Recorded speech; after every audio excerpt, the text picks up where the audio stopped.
Mutton chicken biryani तो सब खाऊं भेज बिरियानी आसतु बनइबा सादा बिरियानी कहबिनी या खाइला बारे मटन चिकेन बिरियानी को भूली जिवे जी तो सादा बिरियानी खाइबा मन है लिस्ट बनईकी पुआ हाथ में धरईदेली पुओ बजार आसला भितर झी आ मु चूड़ कर टिके सांग होई खाइलु भेज बिरियानी पे आमर सब कौन कौन सामान लगे पुओ सब धरिकी आसरी झील तो पानी बसई देला तापर मु आसिली गोटा मसला चाउल पकेली सब भेराइटी भेजिटेबल काटिकी रखीदे जहाँ सब कटाकटी करके रखी छणाछणी कर लगिगली भेजिटेबल बिरियानी रे 3टा जिनस छाणिकी न पकेले टेस्टी लगे पनीर कोबी गाजर छाणिकी निहाती पकेबा दरकार सब छणाछणी है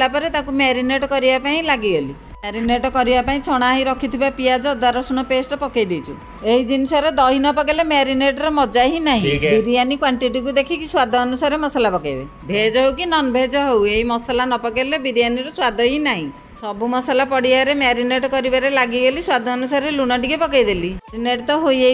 किछि समय रखीदे तो रेडी हो प्रेसर कुकर रे तेल पकेबा चल तापर गोटा मसला अल्प पकेबा मैरिनेट करी रखिथिबा जिनिस को पकेबार समय हो जाइछि बिरियानी पे मसला रेडी करिके काढी देइछु सब तो हमर रेडी हो जाइछि बिरियानी पे लेयर दबा बिरियानी तो हमर रेडी चल प्रेशर कुकर एथर खोलिबा सादा बिरियानी कहबिनी याकू खाइला बारे मटन चिकेन बिरियानी को भूली जिवे एबे तो बिरियानी हमर रेडी चल खाइकी देखिबा केमती हिछि हमर तो प्रेशर कुकर रे बिरियानी बनौछु आपण माने कोथरे बनौछन्ते टिके कमेंट रे जणेबे रहउछि जय जगन्नाथ।